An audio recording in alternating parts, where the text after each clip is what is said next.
Okay, perfect. Well, I think first up the list I see is coroner. Okay, so we'll just head into that.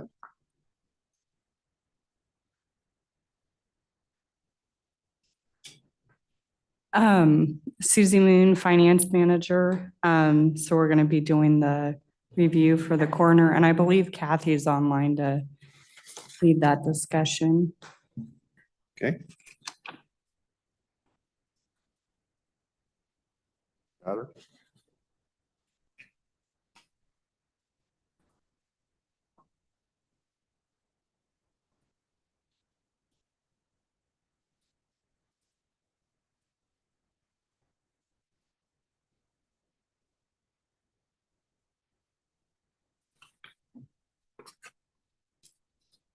She good?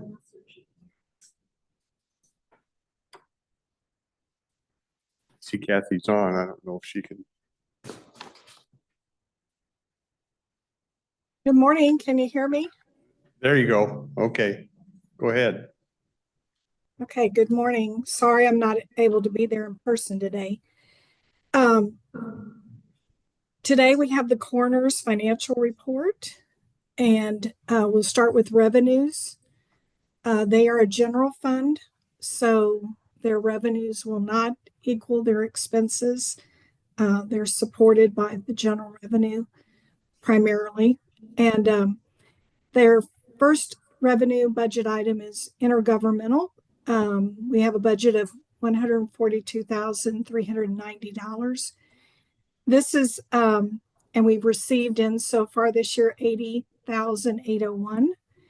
So we are still looking to collect some additional revenues, I believe, for some equipment, an equipment grant, a lift. And that hasn't been received yet. So I do anticipate we will meet budget for intergovernmental revenue. This is also where the autopsy reimbursements are posted. And we still have one more billing for this year for July through December. And I think that will occur either January or February. So, and for the other ones, we have goods and services budget. Before you go on, yes. so your expectation is that it'll be close to what's on the budget? Yes. Okay. So, so the autopsy, the second half of the year, the autopsy reimbursement for that one, I submit for that in February 15th. So then we'll get the second half for that one then. And then I've submitted for the reimbursement for the grant. So we should be, they said that I can't remember how long they said that would take, but I've already submitted for that. So we should be looking to get that here in the next few weeks or so, I think. Wasn't that right around 70, somewhere in that range? It was 68,000 something. Yeah. Yeah.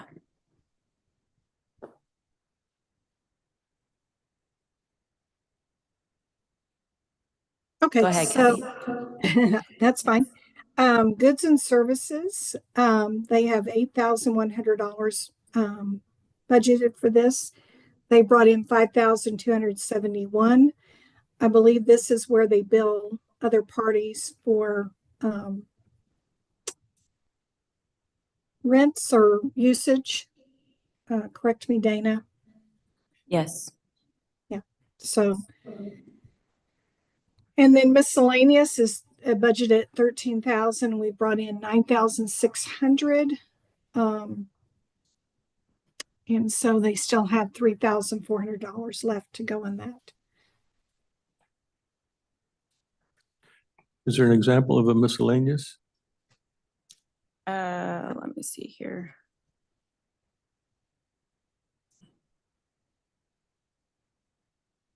So, Kathy, I don't remember which ones we had. So the ones for the I don't remember what we had for the miscellaneous. I know that we had the rents for the autopsy suites for the other counties coming in, which we were going to be below this year because some of the other ones that were using us started using some pathologists out of Vegas, and they started using Benton County for that. So we lost those ones. So we knew that that was going to be lower than what we were last year. And then the miscellaneous, I don't remember. Oh, I think the miscellaneous was the organ and tissue donation ones. Yes. Yeah. Yeah. So in that category, when you're authorized, you donate to some entity and they reimburse you. No, so the organ and tissue donations is when the families decide to donate gifts of their loved ones. It's kind of the same thing as when other counties come in and utilize our facility for autopsies. So when families want to donate corneas or tissue of their loved ones, then the tissue bank comes down and they utilize our facility to recover those gifts. And so it's kind of a usage of the facility. So Oh. Okay, so this- it's kind of like a rental also of the facility. They pay to utilize our facility again. Okay, so it's not like I could look at a price tag and say that a cornea is worth this No, much. and no. something like that. We don't have anything to do with that. It's just kind of another rental fee for the office, but we separate the autopsy fee, rental fee, and then the other portion of it. Okay, So thank you. we don't have anything to Yeah. do with that portion. So. Go Yeah. ahead, Kathy. So on that one, we may not completely make revenue, but it's not materially off from what we budgeted. I'm going to go on to the expenses. So our expenses are through December 9th, which includes all of 11 months worth of payroll. So you'll see that our target for payroll is around $745,000 for this year. We're budgeted $812,818. Their actuals are at $664,693. And so they're going to, my projection is at this point in time, they're going to come in under budget for their personnel expenses. Their supplies are budgeted at $44,000. They spent so far $23,922. So they're currently under budget and currently under what we spent year to date, but they still have the month of December to go. So I don't see them being over budget on that line item either. On services, they've budgeted $388,514. They've already at $303,000. So they're below the target at the 11-month point. But I don't anticipate them being over budget on this line item either, unless Dana has something to note here. I don't know where we're at as far. This is also the line where all of our autopsy services and our pathology services are. So I don't know where they're at on their volume. And I'm sure she's going to fill us in on that. And then the capital was $82,751, and the expenditures are exactly $82,751 because we amended the budget, I think in October on this one, and that had to do with the equipment grant that we received in that purchase. And they're showing 7 FTEs with 0 vacancies as of this moment.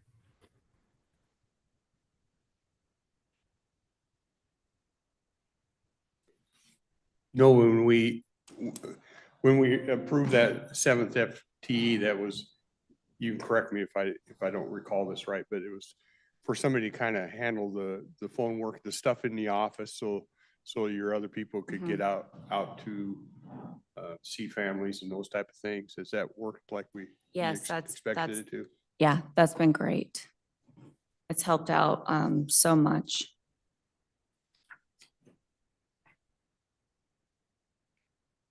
And that's all I have. I'll turn it over to Dana.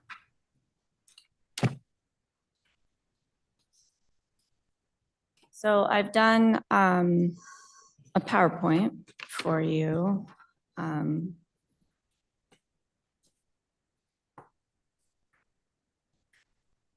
we have that up?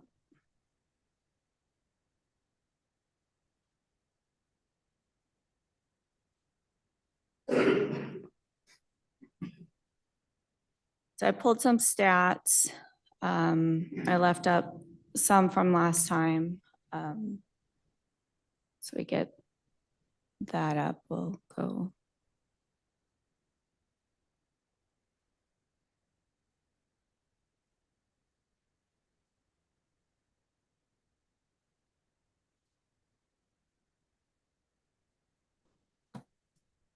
Okay. So the ones that I did in September, you can see that we had 817 cases at that time. And then in 2023, we were at 797. For a total of 2023, we had a total of 1,077 cases. I just did the stats for currently in December 14th. So all of these you'll see for the 14th. We're at 1,080, so we're just over what we were last year, with a few weeks left of this year to go. Autopsies, we were at 81 autopsies last year. We're at 78 right now, with a few weeks left to go. So we're right on target for to actually surpass what we were last year. If you want to go to the next slide.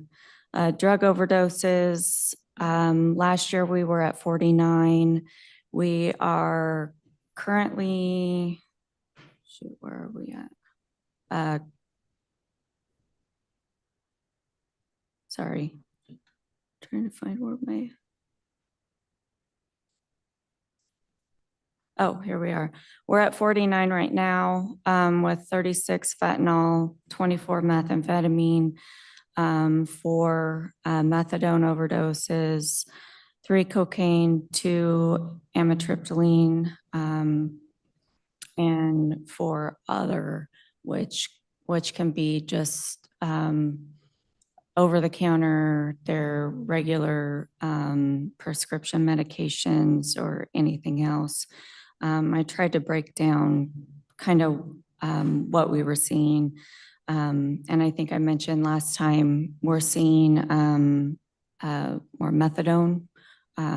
4 might not seem like a lot, but I think it is, when methadone usually isn't one that we, see an overdose in. And this year we are. Is that supposed to be 2024, This is 2024. even though it says 2023? No, as of December 14th, 2024. So 2023 was 49, and up at the top, we had 42 fentanyl, 30. So I left. Okay, got it. Yeah. So I left what I had last time up there so you could just see. And then as of December 14th, 2024, then we've had 86 accidents, 14 motor vehicle accidents, and I also broke those down so you would know, because most of the time you don't see those on, most of the time you're not going to know. And I went back through and I can't remember the exact, I think it's 4 to 5 of those also had alcohol or drugs involved in those motor vehicle accidents. And then 49 of those accidents, of those 86 accidents are drug overdoses. And then I have those broke down. We also have 4 of those that are still pending, which I looked at those, and all 4 of those tested positive in the presumptive urinalysis that we did before we sent them off. And all of those had drugs in their system. So most all of those 4 pending are going to be drug related. So we're going to have 53, sorry, I can't count today. So we'll be at most likely 53 right now, drug overdoses.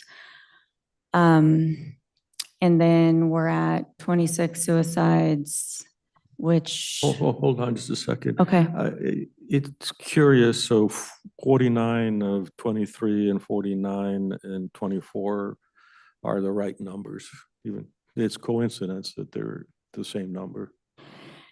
Yeah, it is that we're right on 20, for 2023, we were at 49 at the very end of the year. And right now, currently, we're at 49. 2 weeks left to go, more or less, and Mhm. the number. But actually, if you think about it, we have 4 pending pending, right. still. And then also with those motor vehicle accidents, we have 4 or 5 that are also drug related. So some of these, which I wanted to bring that to everybody's attention, because a lot of the times you don't see, nobody sees this, unless you're behind the scenes. You don't see that a lot of these motor vehicle accidents have, drugs and alcohol involved in it. You don't see that also the drug related, where I have it broke down to 36, 20, 24 meth, those aren't even all that. I mean, there's more methamphetamine involved. It's just not a high enough account to put it up there. Because we see the toxicology that comes back, and there's probably, probably a dozen more that have meth in their system, but it's very low. So it's not even considered on the death certificate.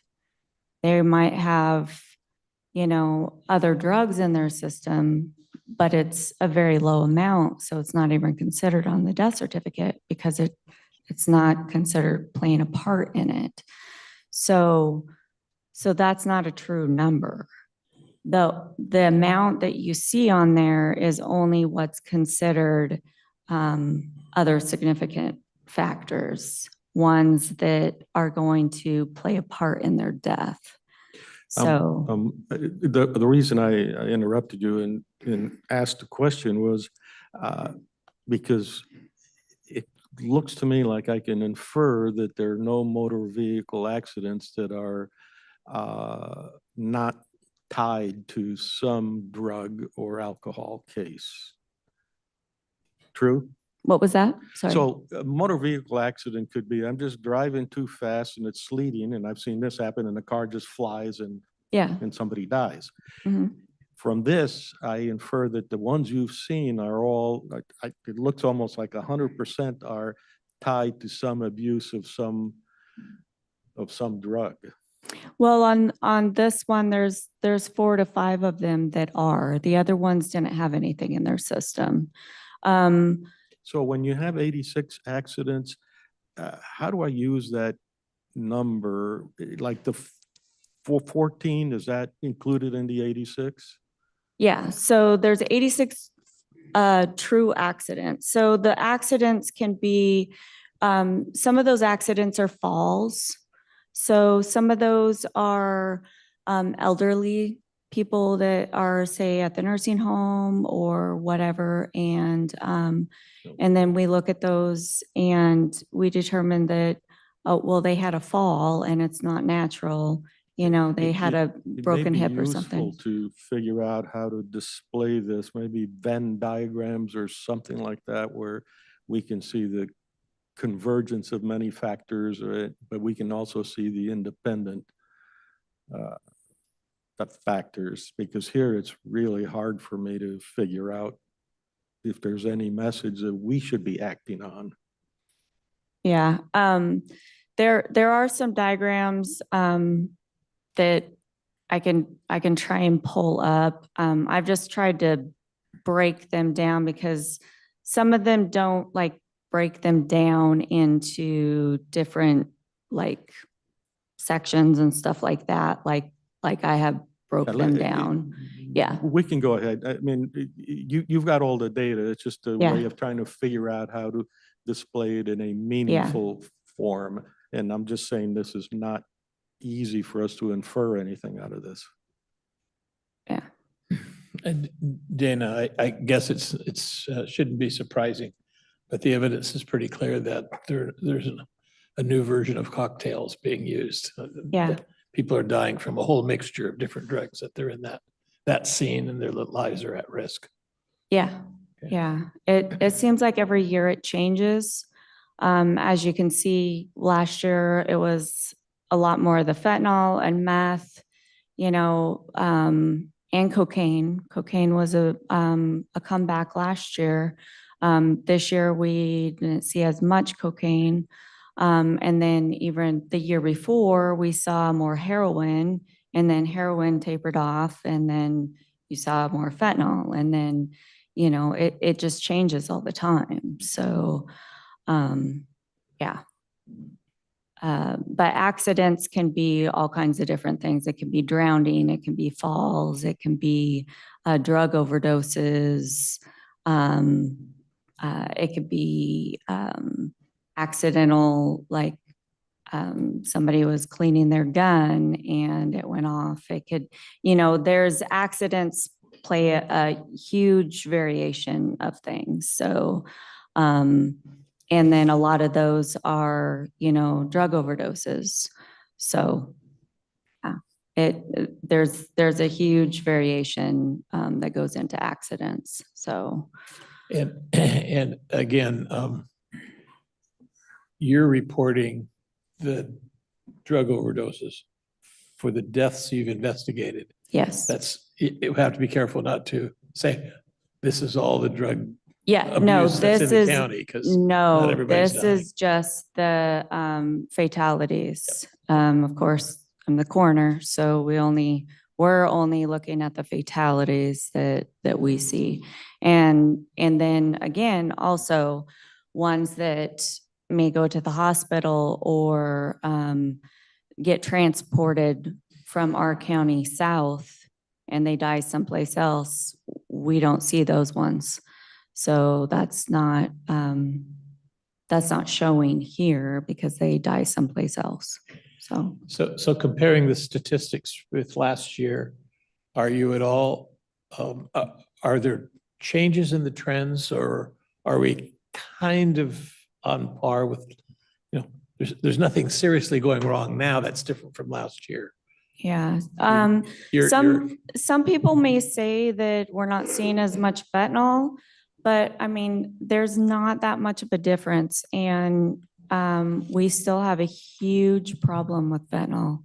I just, you know, on the stats that you're seeing right here, we're just a little off from the fentanyl cases that we saw. That doesn't, that I'm just going to say it doesn't mean that we, you know, don't have as much fentanyl out there. We still have a huge fentanyl problem. The other thing that I'm kind of interpreting from the financials is you've got the staff to handle the workload that's going on now, that we added the extra office help. Yeah. And, okay. Yeah. Yeah, we've, some of them get pretty bombarded with cases when they're on. So sometimes it gets pretty hard, you know, but, yeah, when one person gets called, you know, multiple times, but. And I they're will doing it. confess, I did read ahead and it sounds like you've got a plan in place to help train additional folks Yes, in different departments to help with yep, the workload. which yeah, Sounds yeah. to me like a great program to get more people involved. Yeah, we're really excited about that. So,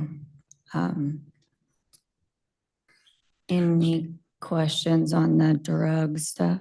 Not a specific question on that, but it is interesting that in the presentation, I've seen kind of change it. I would think the CCSO would have interesting data that you might figure out how it plays with this. So arrests for drugs or just statements about how much is coming into the county and how that correlates to what we see. Only a suggestion. And of course, the difficulty with, we also have City of Longview and City of Kelso as the two urban areas that are also going to have their share of drug arrests and all that. So I'm not sure who the central clearinghouse is to really determine how the county is handling. I'm the pretty drug sure scene. all of that, the CCSO knows all about that, right?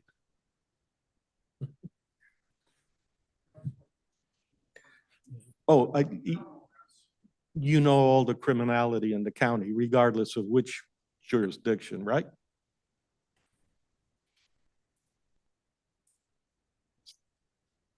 Well, I have another portion a little bit further down that talks about a roundtable that I sat in on and had a discussion with. And we talked about the issues with the fentanyl and how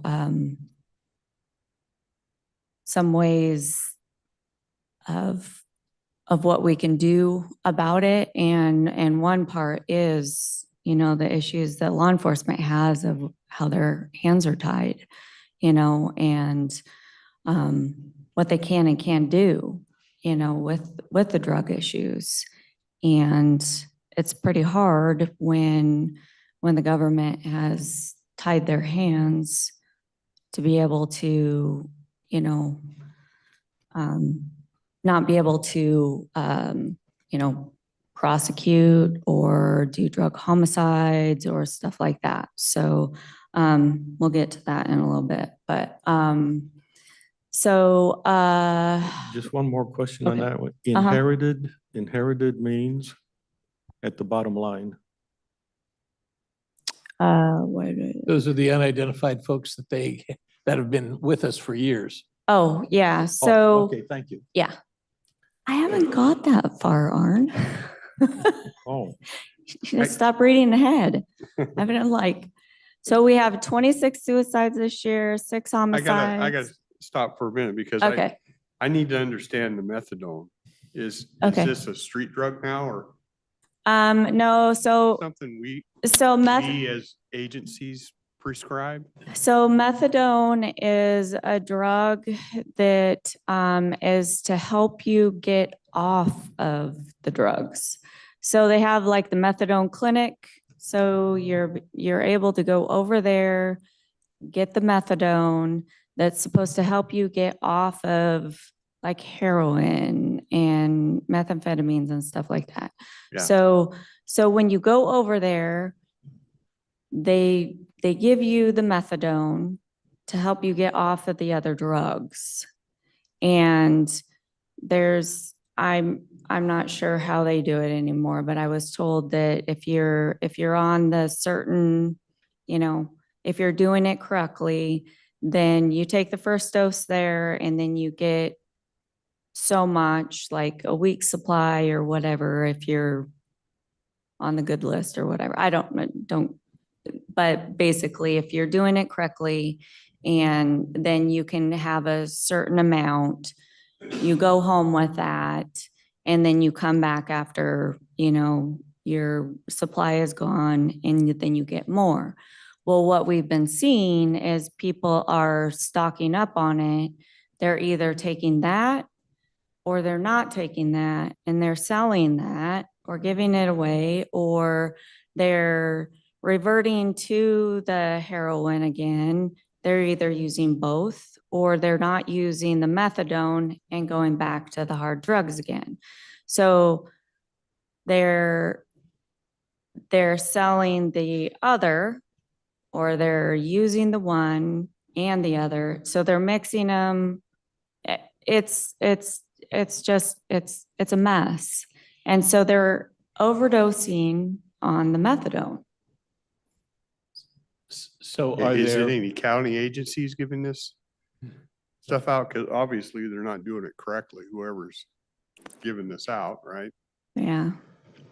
Well, I don't know if it's not being monitored correctly, or I don't know. It's just, it's getting in the wrong hands. People are selling it just like the hard drugs and just like, you know, the prescription drugs. I mean, it's, what do?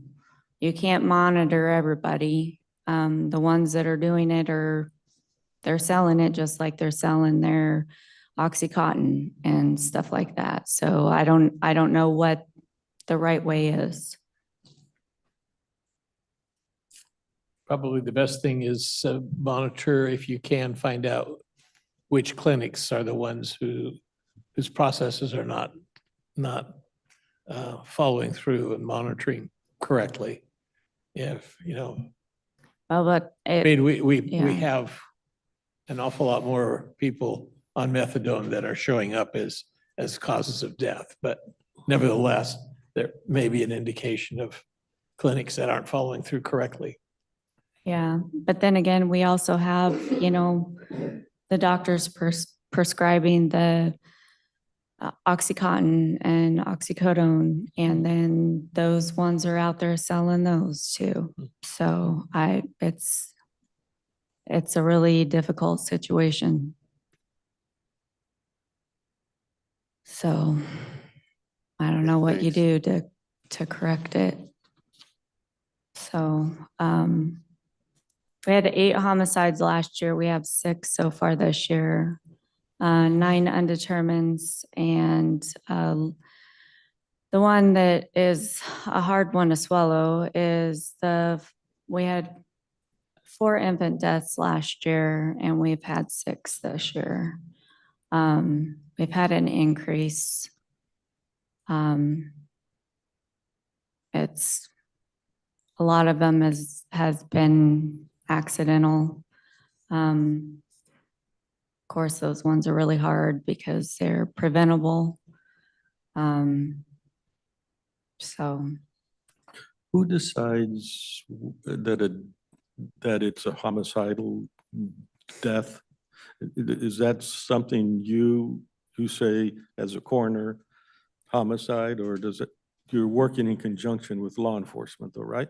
yeah, But who signs it as a homicide? Who determines? I it? do. Okay, it's the Yeah. coroner. Yeah. But a homicide is anytime it doesn't mean it's not always as a homicide criminal. So a homicide is anytime somebody dies at the hands of another. That's a homicide. So, I mean, it can actually be an accident. It doesn't mean that it was Yeah. intentional. But anytime somebody dies at the hands of another, it is a homicide. See, that's an example where for us to understand whether we have gang wars going on and the homicides are criminal, Mhm. then a report from you and the CCSO kind of helps us see that. Yeah, yeah, because you can have, just like when, you have 2 little kids playing and they get a hold of a gun, and then one of them ends up playing with the gun and the gun goes off and shoots his little Understood, friend, yeah. It's still a homicide, but it's not criminal. They didn't mean to do it, So, but then you have somebody that intentionally does it, that's criminal. So there's a big difference there, but it's still, no matter which way you look at it, it's still homicide. So, So do you have a sense of the overall death rate here in Cowlitz County? We've got 115,000 people.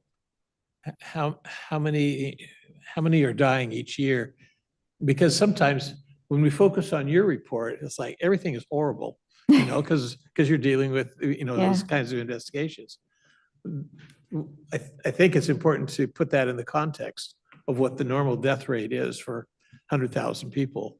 And what we don't know is, are our rates of homicides, of the death investigations that you have to cover, is it out of the ordinary? Is it or are we a typical county?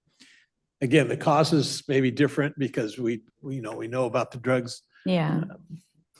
but I don't know how we compare with the typical statistics. Well, I haven't really looked at that with like the other counties and stuff, but I would say from when I started here, I mean, our average homicide was maybe 1, 2 a year.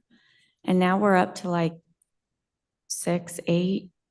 I would say it's gone up quite a bit. And that's something to be, that's a lot for me. I mean, we have a small county and that's something to look at. I mean, it worries me.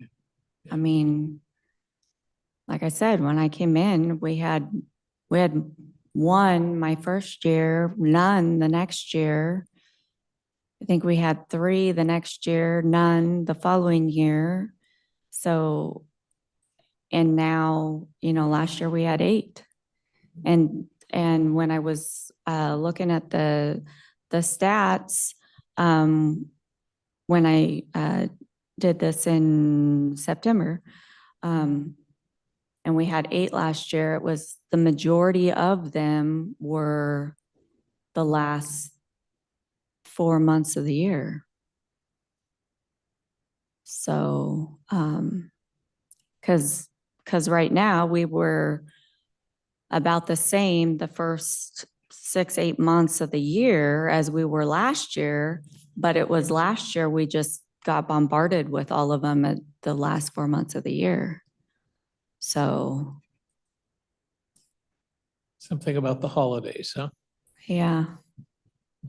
I don't know. And then, the weather changes and.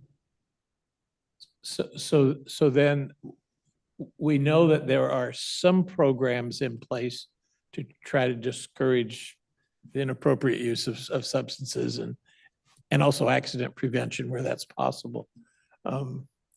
So with the statistics that you bring to us, the question that runs in my mind, are our programs working, and are there other programs that we should be implementing?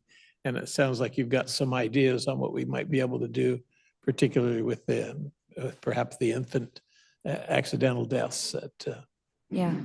Okay. Yeah, we're hopeful. So we've got lots of ideas, trying to implement them. So yeah, down at the bottom, so we've ID'd everybody that's come in unidentified since we started in 2023. There's 4 that we inherited since we started, and those 4 we'll kind of talk about. Those ones we've been working on diligently, trying our hardest to do what we can to identify. So anyways, if you want to switch the slide. I've done some talks and stuff on fentanyl and the drugs and stuff. And what I've done is I'm a visual person. I think putting stuff like this together to show people kind of puts in perspective how little it takes to become toxic and take a life. So What you're seeing here is we were seeing mainly pills. Fentanyl were mainly in pill form, blue colored pills, M30s, rainbow, what you see up there. I put those in so you could see them.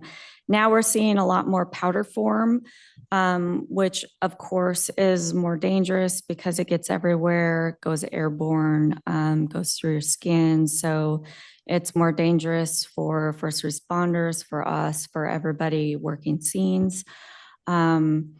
We wear gloves and stuff like that, but that doesn't protect us. Everybody has Narcan. And still, I like to remind everybody still,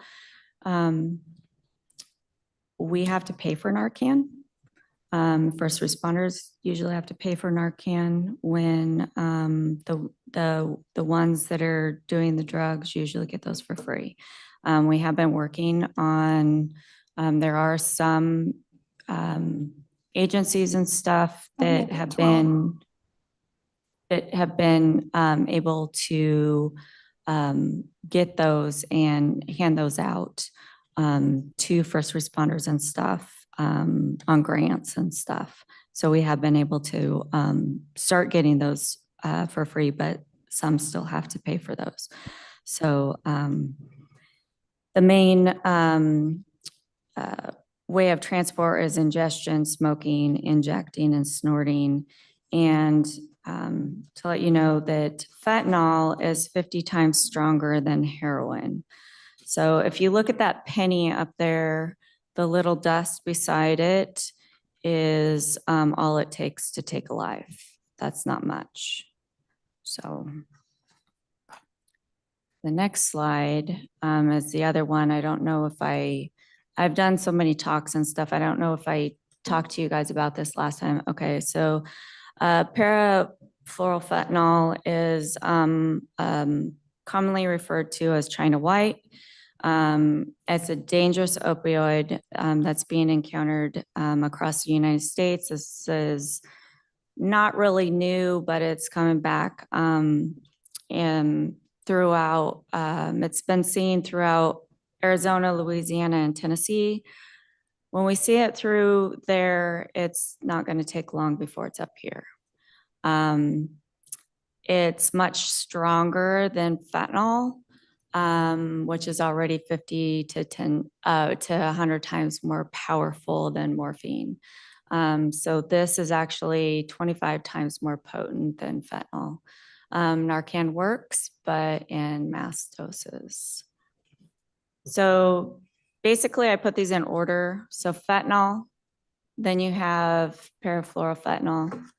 And then if you go to the next slide, you have carfentanil. Carfentanil is 10,000 times more potent than morphine, 100 times more potent than fentanyl. On the left-hand side, on that penny is fentanyl. And on the right-hand side, if you can see by his mouth, that's carfentanil. And that's all it takes to kill somebody. It's like a grain of salt. So when I was at the round table with Congresswoman Marie, I gave her this and she was blown away at, because she didn't realize. I think when you look at these pictures, then it really puts it into perspective. Pictures are powerful. The images are pretty powerful. It also is slightly misleading about Abraham Lincoln. I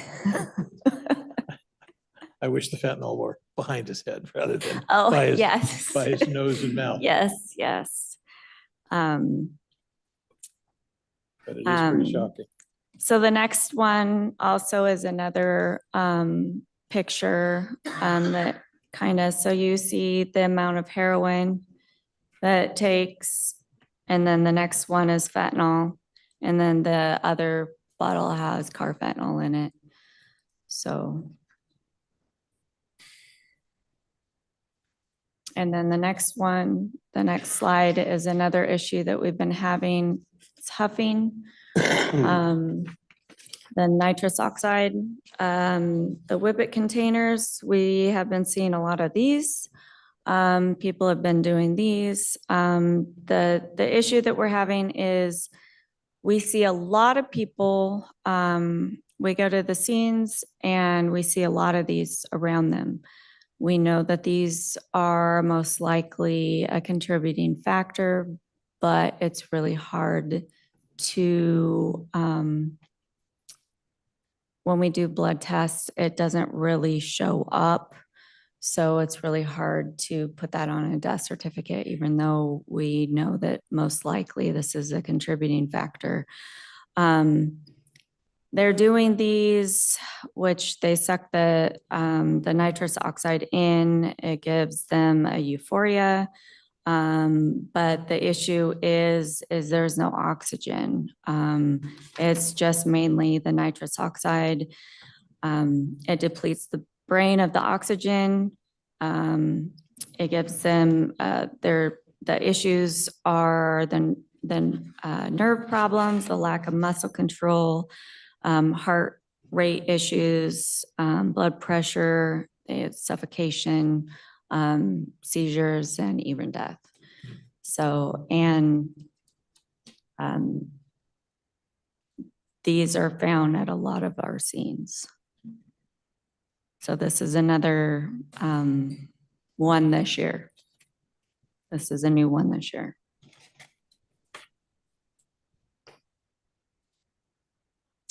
So some of the things that we have been doing. So next slide. So like I said, I attended a roundtable discussion with our local congressional representative regarding the fentanyl crisis. And since then, I've had multiple discussions with her on the issue and how we might be able to address it. Still kind of working on those, have quite a few ideas. Some of which are trying to get some of the other ones on board of trying to maybe put something into Congress with other ones backing it. I visited the Riderwood community last month with Scott Neves to look at what they have in case of mass fatality. We're also preparing multiple bins with mass fatality supplies to distribute in different areas of the county to go along with our new mass fatality plan that's being implemented. Christy here recently became ABMDI certified. And then we also have 2 other deputies that are ready to take their test and become certified as well. By the end of this next year, we should have everybody in our office certified. So that's really exciting. They've all been working really hard at that. I've been talking to Wahkiakum County heads, and we'll be actually meeting with them tomorrow because as of the first of the year, we take over Wahkiakum County as their coroner. So we'll be talking with them tomorrow and getting that set up on regards to the plan for the beginning of the year. And then this goes back to you, Dennis, of Chrissy's been working really hard getting everything ready to start our reserve program that will be the first time ever for the coroner's office here in Cowlitz County.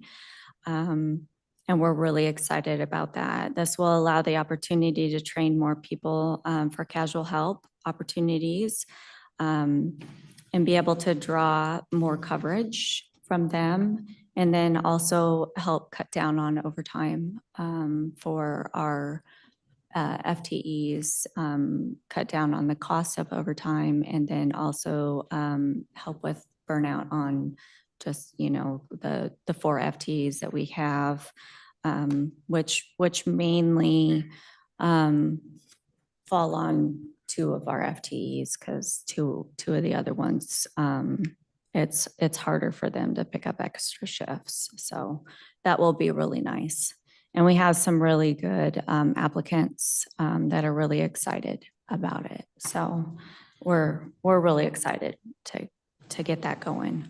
And then the next slide, we're working with the Sheriff's Department and are planning some forensic classes during some of their training days.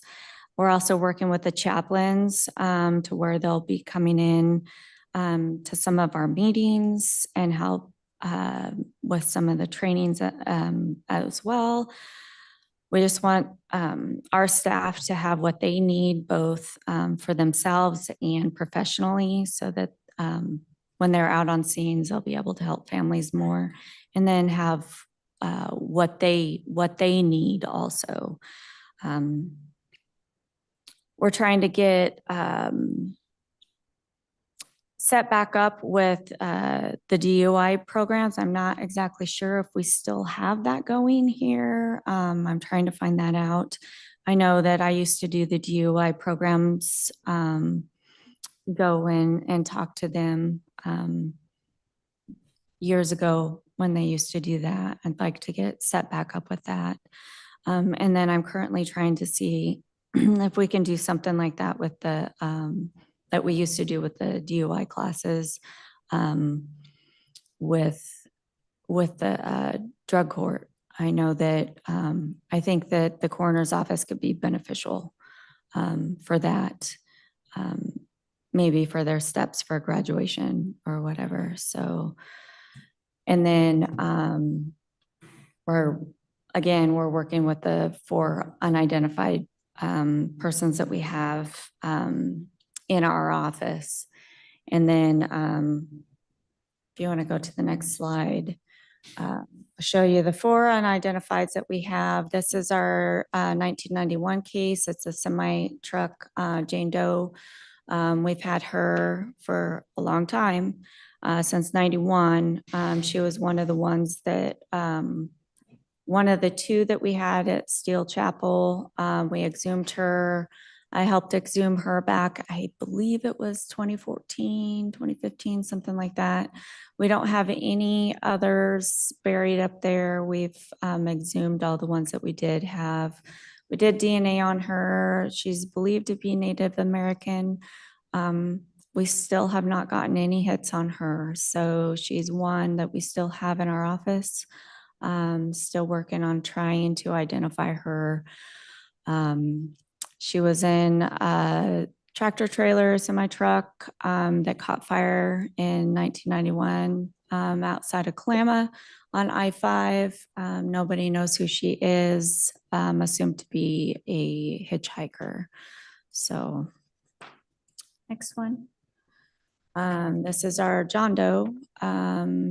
Only thing we know about him is European white younger adult male discovered in a wooded area outside of Cougar in April of 21. I had a forensic artist take the skull and do a sketch of him, of what he might look like, and this is what we got.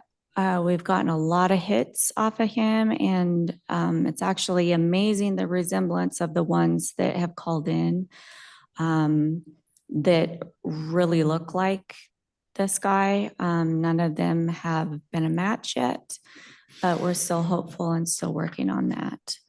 So this one is a female that was walking along the railroad tracks in Woodland in April of 2022 near the Ghost Bridge. She was struck by a train. When we took over, I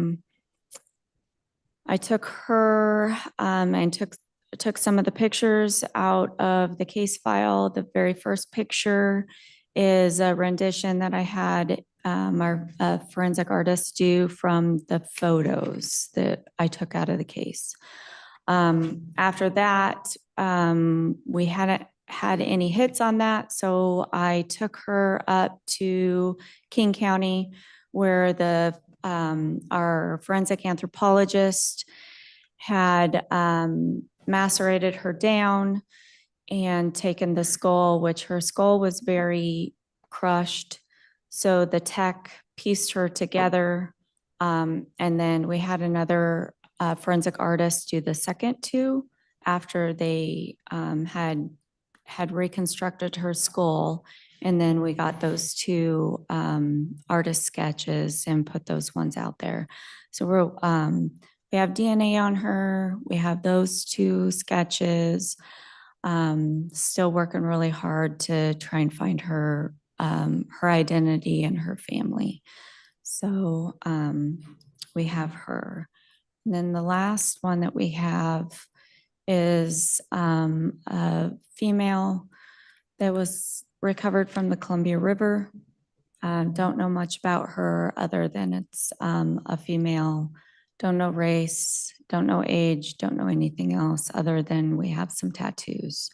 So this has been put out there. DNA has been submitted, and all of these have been uploaded into CODIS and to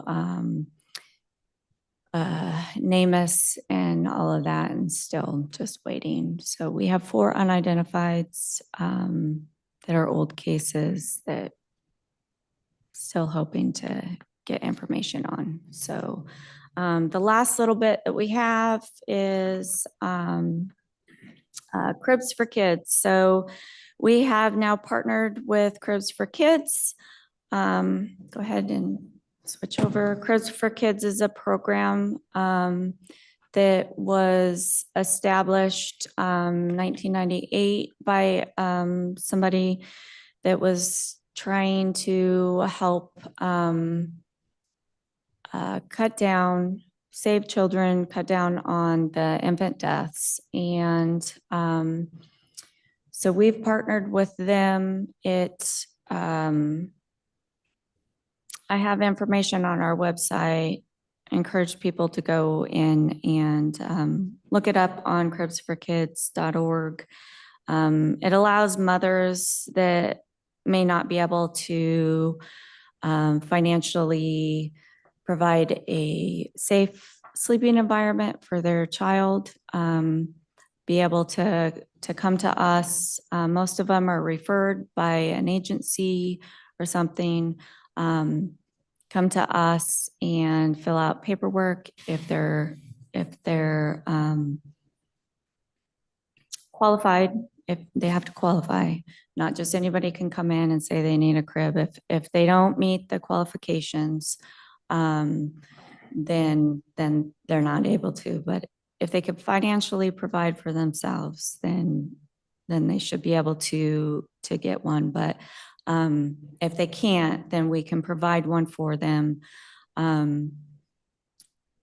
This is to help those that can't financially provide a safe sleeping environment for their child, to be able to get one so that we can cut down on the child deaths.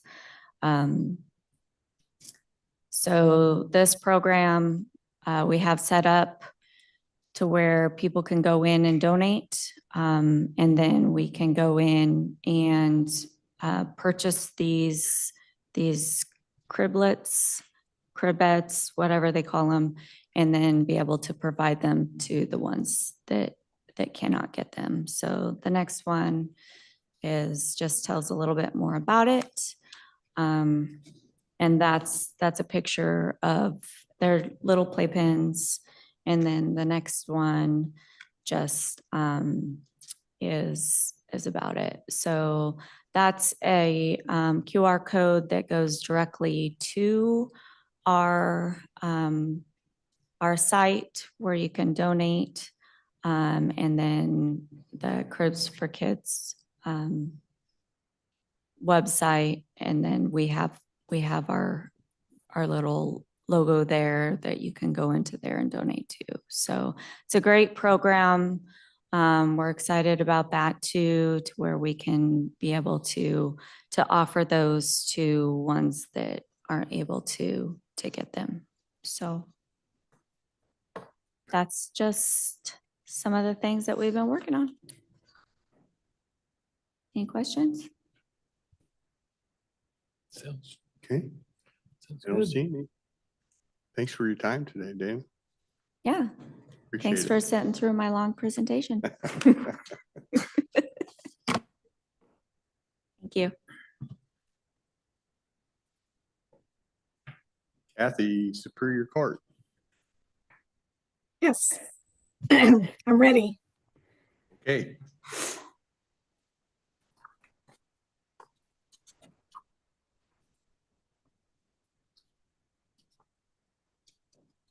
Okay, Superior Court is also part of the general fund. And so our Superior Court total revenue budgeted is $539,400. Their primary source of revenue, other than the general fund, contributions from general fund, is intergovernmental, I'm sorry, wrong terminology. And we budgeted $373,079 for that category. They brought in through December 9th, $271,967. They still have primarily $101,000 left to bring in, but there's various billings that they do or reimbursements that they receive on a monthly basis. And so I anticipate that they still will receive all of this budget since we recently amended it, working with the Superior Court back in October. So Kathy, I know that the state does provide, I think, 50% of the salary for the judges. Yes, but that's not in this number. That's not in this. No, that's not part of this number. Where do those grants This show up? actually they don't roll through our budget. To my knowledge, we don't receive a reimbursement. We don't pay 100% of their salary. We only pay 50%, and the state pays their other 50%.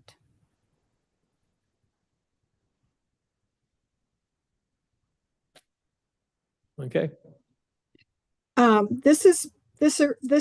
This category is things like grants that they received, like the security grant they received this year was a primary source of the actuals.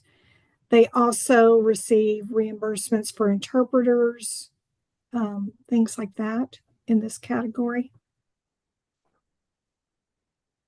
On goods and services, they budgeted $24,000. They brought in $27,788. So they're actually over budget on this revenue source. And then they have miscellaneous, $21,500 that we budgeted, and their actuals are $17,065. And I don't anticipate that I anticipate that they'll meet budget on this one as well. Their other financing sources is primarily reimbursements from behavioral health tax. And so that one's done a lag period, 1 month in arrears. So I anticipate that they'll fully use their full budget or bring in their full budget for this one as well.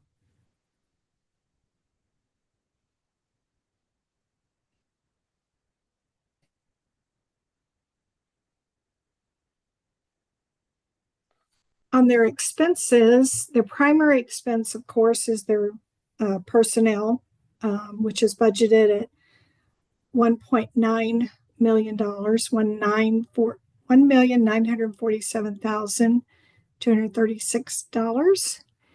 And so far through, December 9th, our actuals are $1,233,744. They actually are under budget, under their target. And so anticipate that they will probably come in under budget for the full year on this one. And supplies are budgeted at 58,000. They have expenses of 9,000. Sorry, I can't hardly read that. $9,990. And they're under budget there, and they're under their target. On services, their budget was 763,243. Their actuals are showing up at 645,847. So they're under budget and under their target for this one as well. And on capital, this one is primarily focused on their security grant, the cameras and the access system. And so they have budgeted 351,677. Their actuals to date is 195,292.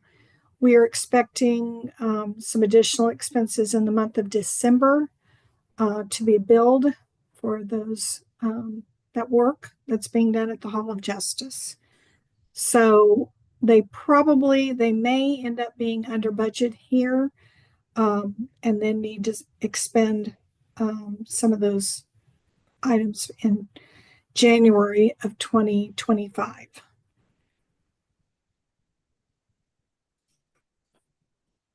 Are there any questions?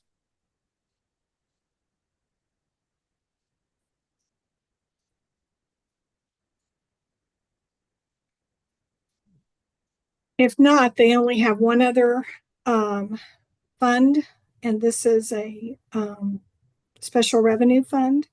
It's Superior Court Law Library, and they have had budgeted $40,050 for revenue. They brought in $40,821,000, so they're slightly above budget on that category. And then for expenses, they pay a small portion of one person. And so that's the personnel expenses that you see there. They budgeted a little over $4,000. They've expended $3,229. Their supplies are budgeted at $30,620. They've spent $31,842, so they're a little bit over budget, but they are under budget in services. They budgeted $6,437, and they've expended $5,476. So in all, I believe they'll come in right at budget on their expenditures.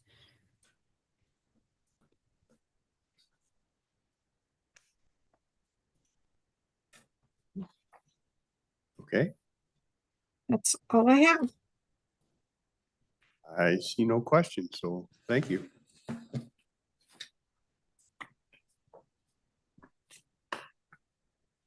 We do have a miscellaneous, our treasurer.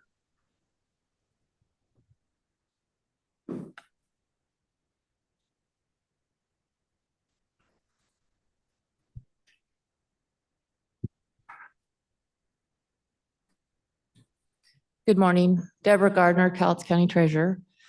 I'm here today to let you know that the Public Facilities District, the county issued the 2012 bonds. It's a refunding of the 2003 bonds. And they are planning to refund the 2012 bonds. Part of our debt policy is any financing to go through the Finance Committee. And the Finance Committee met, and we are here to give the recommendation to the board to move forward with the refunding of the 2012 bonds being issued by the county. So that it's kind of a unusual situation with the timing of it all, because it's planned to be completed by April 1st. And there's processes that we have to start, but ultimately it is a decision of the commissioners and a resolution gets signed in this process, but we don't have that resolution to, it hasn't gotten that far where we're going to have it signed by the end of the year. So it'll be carried forward into 2025. So I just wanted to bring it forward so it's out there. And Bob Gregory with the Public Facilities District is here if there's any questions. So you said it was just the refunding of the existing. Are they going out for additional funding? They do have plans for additional funding towards the end of 2025, possibly beginning of 26.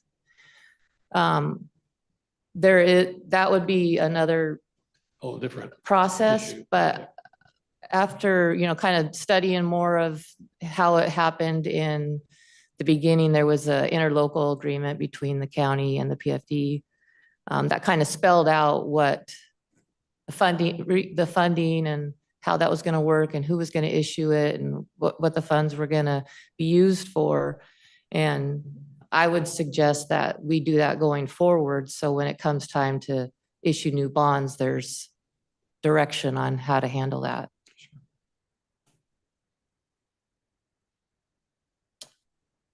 So the refunding is justified because the interest rates are much lower than they were in 2012. That's why we're refunding the 2012 refunding, right? I'll let Bob talk more about that.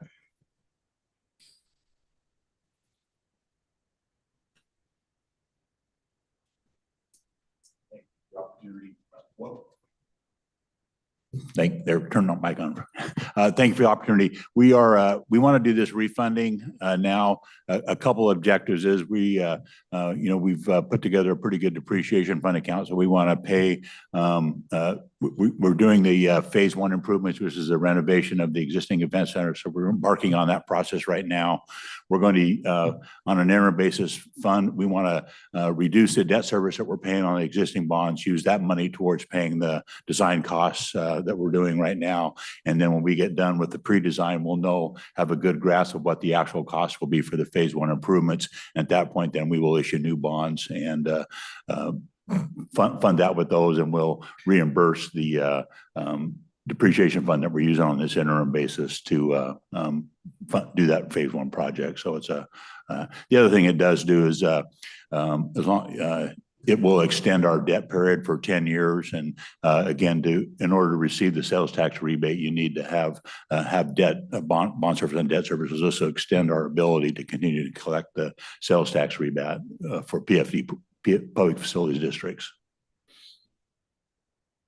At any point in the process, is the county at risk greater than it is at the moment? No. We're paying all that debt service with the sales tax rebate that we get now, and that's how we would continue to pay the debt.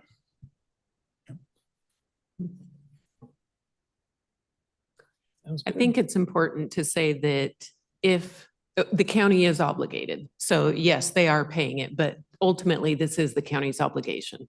So I think to your question, I think it's important to specify that if they default, the county is on hook.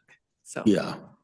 and this is the first phase. This is a reissuance of existing debt. It doesn't change the county's obligation at all. So it's a status quo change. The Finance Committee is making the recommendation. Moving forward with new debt, it will change the county's obligation and alters our debt ratio. So we'll meet again in the future, but for this recommendation, status quo. Yeah, the new debt you're talking about is end of 25, beginning of 26. Correct. Yeah. So at the moment, the refi is really, if we owed $100 or if the bond was $100, we're going to refi $100. Correct. Okay, thank you. Any other questions? We're good. Do you need a motion or just our approval? No, it was just, to Make sure we had any concerns. correct. Okay, perfect. And yep, and we'll bring more after the first of the year. We'll have more documents that the board will need to sign. once the whole process gets started. Well, Resolutions will be for future commission, including Steve 1 and Steve 2. Correct. I wish you good luck with that because I'm told that they're real beasts. They look like it. Well, I'm glad they're here to find out what they have to look forward to. Okay. All right, thank you. Thank you. Thank you. Thanks, Bob. If there's anything pressing, I'll move right into agenda review. You all good with that? Okay. Under agenda review, I see the auditor.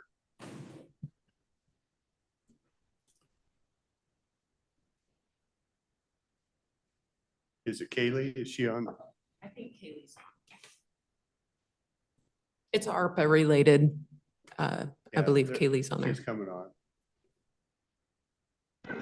There she is. Okay, Kaylee. I'm here. Can you hear me okay? Yep. Even I can hear you. All right. Yeah. So the only thing that I have in front of the board today is quite a few MOUs for ARPA. And most of these are just extending the date out for the prior MOUs that we had signed previously. We put the option to extend through 2026 in those MOUs. So now we are just doing that extension to make sure that this funding is obligated through the 2026 date. The other thing that the board will see is the blanket MOU that we discussed a few weeks back about the Public Works direct qualification funding that we allocated to them. So that is in there as well. And then we also have the extension for the support from Teresa Johnson's office. There's no change. Again, it's just extending the date through the end of ARPA funding. Yeah, these items 1 through 4 on agreements, contracts, that's the ones we're talking about, right? Yeah, Right. okay. Yes.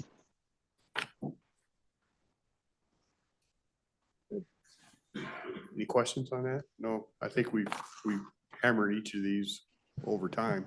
I think we're good. Thank you, Kaylee. Awesome. Thank you.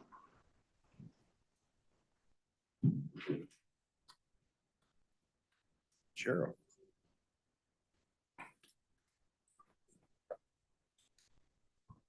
Good morning. Is this on or? It's off now. There we go. I'm on. Brad Thurman from the Sheriff's Office. There are 2 items on the agenda for tomorrow. One is the security contract that's on the consent agenda. I think that's been discussed before. I don't know if you had any questions on that. It isn't an important question. What kind of transition issues do you face? Because we're changing from one company to another. Yeah, we got started on that here several weeks ago with a successor contractor. Their supervisor who works here locally in the Longview office has been through, did a tour last week, and they've identified their staff that's going to be filling the contract. Actually, they're going to take 2 of the existing workers are going to transfer to the new company. So we're going to have some two incumbent security guards, and they've identified it's Saturday the 28th. On a Saturday, they're going to come in with their staff for training to learn the equipment and the layout of things. So that's well underway. Okay, thank you. Yeah, good. Okay. And you had no more questions on the security contract? Okay. The other thing that we had was it's going to be a resolution concerning animal control. As you're aware, January of this year, we took over the animal control aspect of what the Humane Society had been doing and continued with the sheltering contract with them. That was a 1-year contract that ends here at the end of the year. We started a discussion with the Humane Society back in August about what 2025 would look like, and we scheduled a meeting, and they showed up along with somebody in tow from the Clark County Humane Society. It's a Humane Society of Southwest Washington, and at that point said it was kind of quiet, but they were in the process of being taken over by the Clark County Humane Society, and said there was during this transition it was going to take them a while to get back a hold of us or have some numbers for us. They did get back to us in, I believe, early November with a number for continuing the sheltering contract.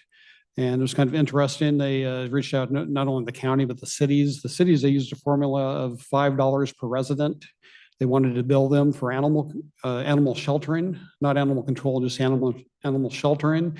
For the county, they came up with a different formula, which at $5 a resident would have been somewhere in the neighborhood of $250,000, but they used a different formula for us. It was they took a 3-year average from 21, 22, and 23, came up with an annual average of the number of animals they processed, knocked 25% off that and times it by $300 an animal to come up with $170,000 that they wanted for next year for us.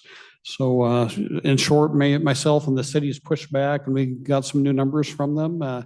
Currently, they're offered us as 110,000 to, and with that number, it goes away from what we're currently doing, the $300 per animal formula we've had this past year.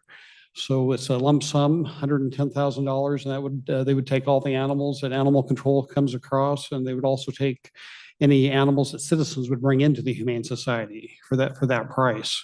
So that's currently what's on the table. Our attorney, Mr. Berger from the prosecutor's office, he's working with the legal counsel for Longview and Kelso, going over this contract. So it's a work in progress. That's not I guess at this point, a final number, but where we're at right now is the transition from Cowlitz County Humane Society being absorbed by Clark County is still in the works and will not be done by the end of the year, is our understanding. So this is buying us time, this resolution for me to enter into an agreement with the Humane Society. They've already signed it, would continue the terms that we were working under for this year, the $300 an animal, until such time that hopefully at some point in January, we'll have a firm date where there'll be the cutover to the Clark County, and then I guess arrive at a number for their services and what exactly those services are. Okay. So this resolution is just to continue what we're doing right now until gives Yes. you time to Yes, get the other stuff in. and the end date of that, the authorization is only till the end of January. Okay. Now, I understand your program does include some kennels somewhere. That's correct. Yeah, we put in a temporary kennel over at the jail, became operational around the 1st of March. And it's been very successful, allowing us to pick up strays. And we're running, I think, a little over 50% return rate to owners by using that. So we don't touch the Humane Society with that. That's one of the stipulations that the Clark County wants us to not use that and bring all animals to them. Oh, so you'll be closing that down. Well, that's at this point, that's their desire. That's their desire. Okay. So just to be sure, that the same. means we no longer would go to the Humane Society in Longview. We go to Clark. No, they plan to maintain the local one as a branch of their operations. They would keep the doors open here in Longview. Is that where I would still go if I wanted to adopt a pet? Yes. Yep. They intend to provide full services here. I have to say there are so many issues that you'll have to remain agile, I think, in the future, because it isn't clear 100,000 or 110,000 is going to handle. I mean, I can imagine if there were something where tons of animals appeared, it would. We don't want to take advantage of anybody or be taken advantage of, right? Correct. Yeah. But once again, all we're asking on this resolution is continue what we're doing now until we get another agreement hammered out. Correct. Yep. Yeah. Yep. Well, I do appreciate the fact that we're working together with Kelso and Longview and kind of approaching the negotiations relatively unified. Yes, we have. And we've worked together on the animal control portion of it, and actually the kennel over at the jail. They've participated in purchasing equipment and kennels and that. So it's been a joint effort and benefit to everyone. Yeah. Do the inmates have anything to do with this? Excuse me? Do the inmates have anything to do with the kennels? They do not, no. Sounds like a program to me. Well, it was kind of my original intent. There was some, I guess, security issues with that and personnel, though I do know some of the jail staff on their breaks do go out and they walk the dogs and they've been known actually to foster, I think, a dog or two as well, so that the staff has been helpful. I like your thinking. Thank you. Yeah. Yep. Okay, That's good. thank you, Brad. All right, thanks. Risk management.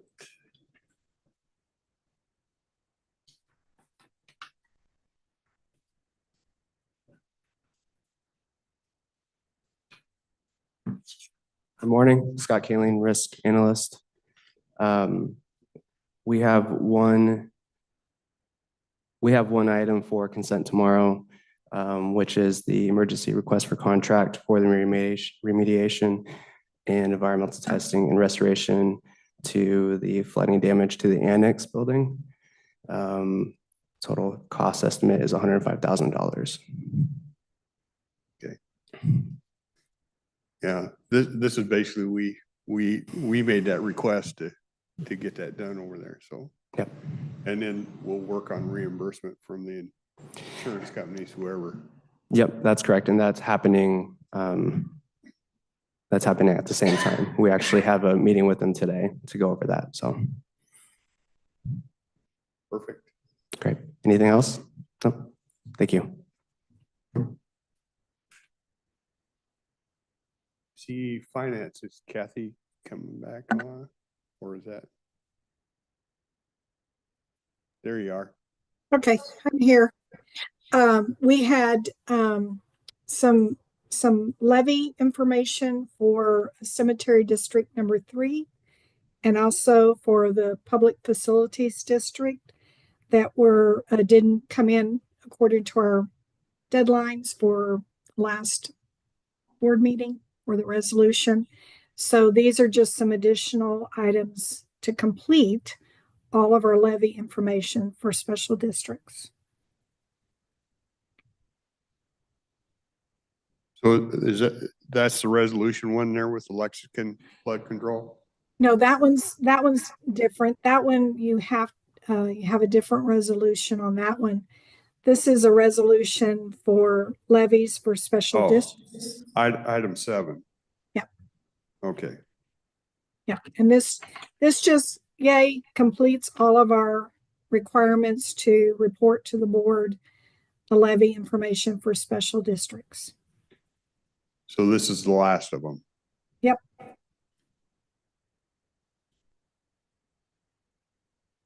Kathy, we have another item on the agreement with the company that used to be called Eberly Vivian. They've changed their name, Yes. and that's for Workman's Comp Administration. Yes. We're working through. It's not going to be an amendment. It's going to be a 1-year contract for services for this third-party administrator. But I believe we asked for that one to be pulled from the agenda.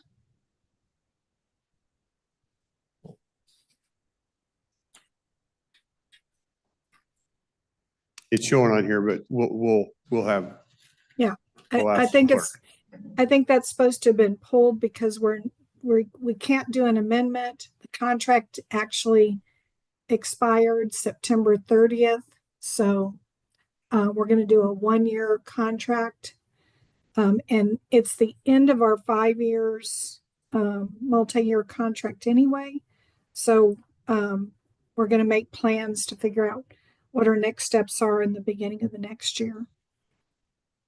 And the contract is less than, I think it's less than 50,000. It's a total of, I can't remember, but it's less than $50,000. Okay. Well, it's showing 35,000. Yeah.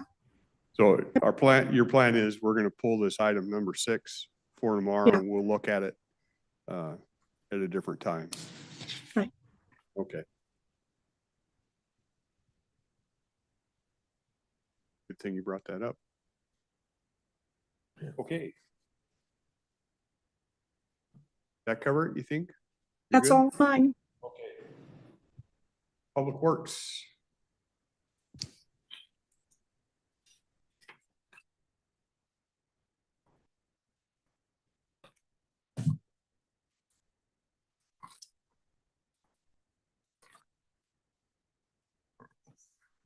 Good morning, Commissioners.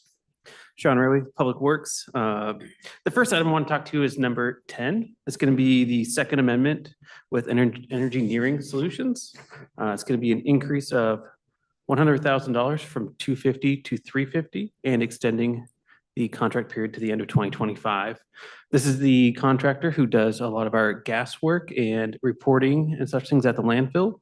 Additionally, they are currently designing the first phase of our vertical well installation up there. Of your what? Of the vertical wells for gas management. So currently we're on horizontal wells. We're moving to a vertical, which will give us a better extraction and long-term care. It's hard to hear.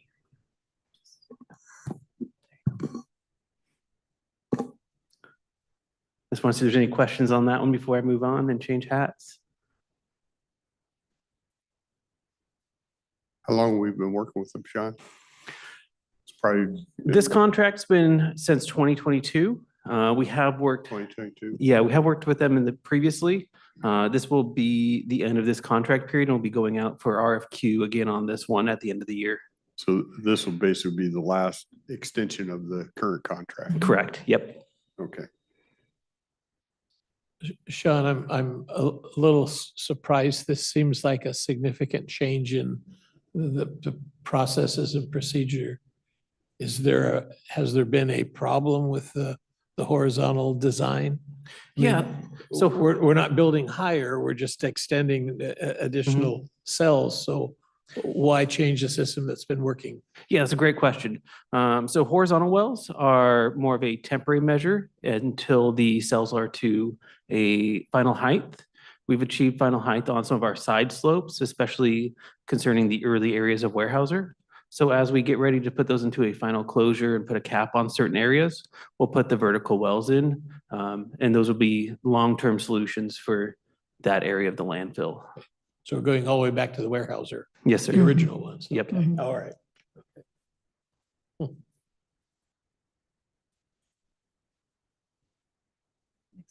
All right.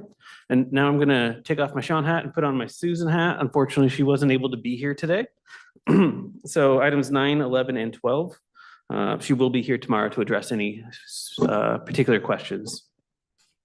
Number 9 is amendment number 2 to professional services agreement with Gibbs and Olson's for on-call water and wastewater engineering services. This is just a time extension, no dollars, and this is for on-call as we need items. Number 11 is amendment number 2 as well to a professional service agreement with Windsor Engineers. This is for Camelot's loss system, the large on-site septic system, and an increase of $21,300, bringing us to $109,800, and also extending services out to the end of 2025. Last one is an amendment number 2 as well to the professional service with Gibbs and Olson. This is for the Woodbrook wastewater treatment plant out there, looking at lagoons and other options that are available to us. And this has no dollars, but just in time extension to the end of 2025 as well. So the one contract that had additional dollars, I'm assuming we're asking them to do some additional work. That's my understanding. I don't have the specifics of it, but Susan will be able to answer your questions better tomorrow if you like.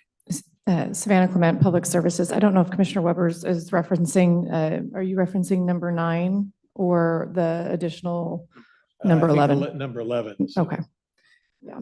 So we also have them separated by ARPA projects and non-ARPA projects. That's why you see some of the same engineers at different times. So that could also be some of the reasoning.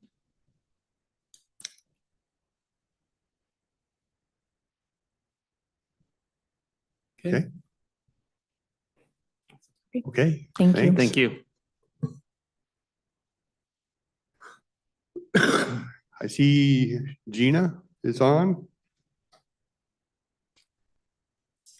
Yes, good morning. Gina James, Health and Human Services. We just have one item on the agenda for tomorrow.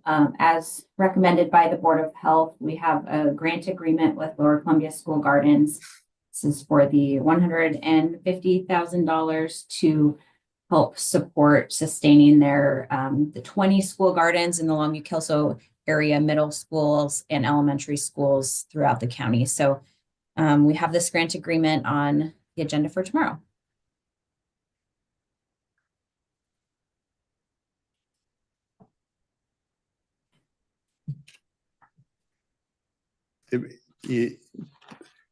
My guess is there's going to be some questions raised on that because we've actually had some people coming in and giving us feedback on this over the last couple weeks, maybe. Yeah, so I just kind of more of a heads up than anything. Okay. Sounds good. I'll be ready. Okay. Thank you. Okay. Thank you.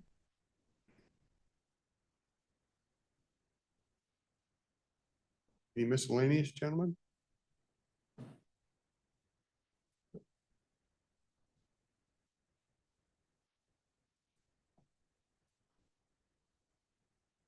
Was I thought it was a fun time last Thursday. We got, I think most people were there. We got to celebrate these two for a little bit and had a good turnout and it was an enjoyable time just sitting down and visiting. So tomorrow is their last scheduled day. I believe. It's the last scheduled meeting. Right. Right. A special meeting can be called if something comes up and arises. But as far as scheduled calendar meetings, tomorrow is it. About the celebration or the retirement celebration, I was really surprised to see how many people are happy to see us go. It was Yeah. just one of those things. Absolutely shocking. But actually, I know two guys in the front row are glad to finally get out of town. it was very well done, and I was very touched by that. Yeah. And I learned from Representative Waltz that you guys get congratulations, they get condolences. They'll spend the next 8 to 12 years trying to figure out how to pass the baton over, but make it sound like it's a good thing for the upcoming. Exactly. No, I don't need to reiterate everything that happened on Thursday, but it was just, we were very appreciative. Everything you've done, both of you have done for the county over the terms. And I think just the show of the people there just kind of confirms that. So once again, we'll probably thank you again tomorrow, but I thank you again today. I was commenting, I mentioned to my wife that the special gift from Public Works was very special. I've never had a dump truck before. That's just awesome. That was very good. Even touch. as a toy, That reminds me, I think that was awesome. And I came down my driveway Friday morning and here was Public Works. There was a couple of trucks at the front of my driveway. And then along West Side, it's an expanded out area and you can pull off in there. And they had an excavator unloaded. And I said, God dang, old Mike come through. He's going to let me play with this all weekend. But no, I think they were just checking ditches and culvert stuff. But as long as they weren't building a berm right. to keep you up there. They weren't berming me in anyways. But Jessica, I know we're before 11. Are you ready? Do you got anything that you want to do? Okay.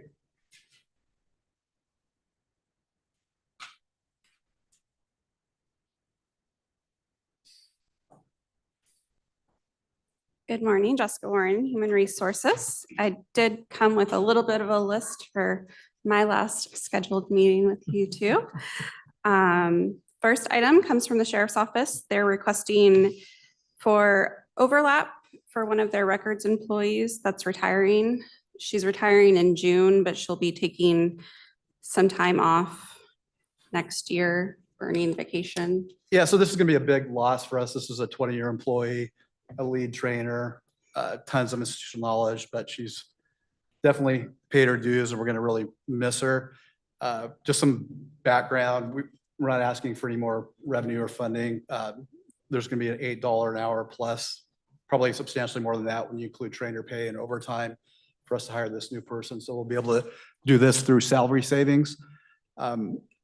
We did a recent civil service testing and we had, because we have to compile a list through civil service and kind of extra layer in hiring. And out of 29 people, we had maybe about a half a dozen make it through the process. And as I've been before, I explained that even with the job market kind of tightening up a little bit, these top candidates find employment relatively quickly. So I'm asking if we could maybe be authorized to fill it February 1. That's probably not going to happen because of the holidays and backgrounding. And we always do a second set of interviews that I partake in for the person. But ideally, we like to fill this position or be authorized to fill it February 1st. Because we're talking like a 4 to 6 month training footprint for these folks can work by themselves, which includes, graveyard shift and stuff like that. And this model's worked out really well in the past. We've compared to where we were last year, we're nearly fully staffed, or currently we are fully staffed, and we only have 2 folks left in training. So I did ask the board to authorize that or some early hire process. Yeah, makes sense to me. Yeah. Sure. Right. Thank you for your time. The next item comes from Building and Planning. They're requesting to reclassify their senior GIS specialist to salary grade 255. He was previously at 245. This would be a 5% increase for the employee. I'm okay with that. Yep. And then next item comes from IT. They're requesting and I think Travis should be online. They're requesting a new position titled IT Operations Coordinator. This would be an exempt level position at salary grade 565, which starts at $76.50 a month. And that's using 2025 salaries. I think this is part of the overall plan that we discussed at several workshops.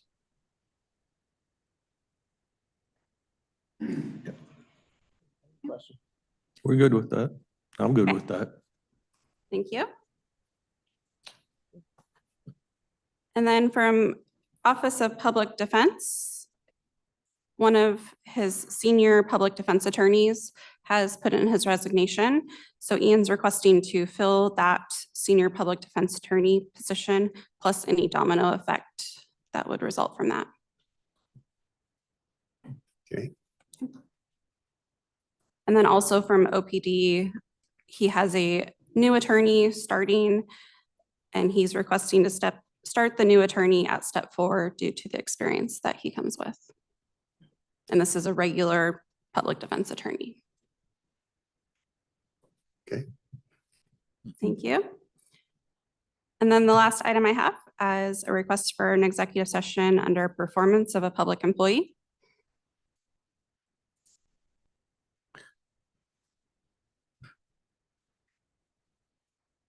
Time?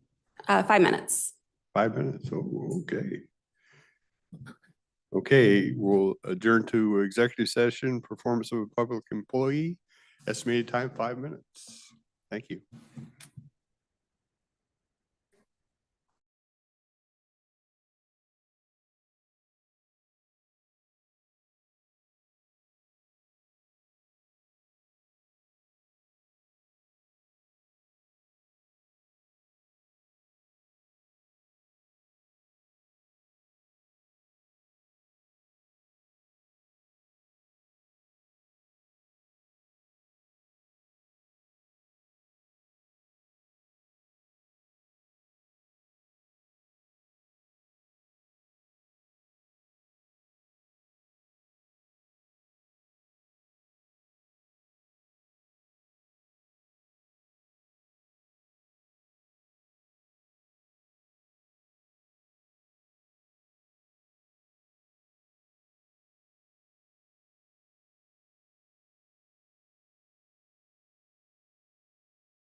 Okay, back from executive session.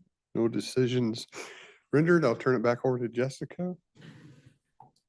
I have one more request from the auditor's office today. She's requesting to reclassify her chief deputy auditor to a new title, so chief deputy auditor and accounting services supervisor, as well as a pay increase to salary grade 560 at step 7. I'm good with Okay. that. Thank you. Did we find out what our two ladies were looking for? They come in to the wrong meeting? Boy, I didn't recognize them. I didn't recognize him. Okay.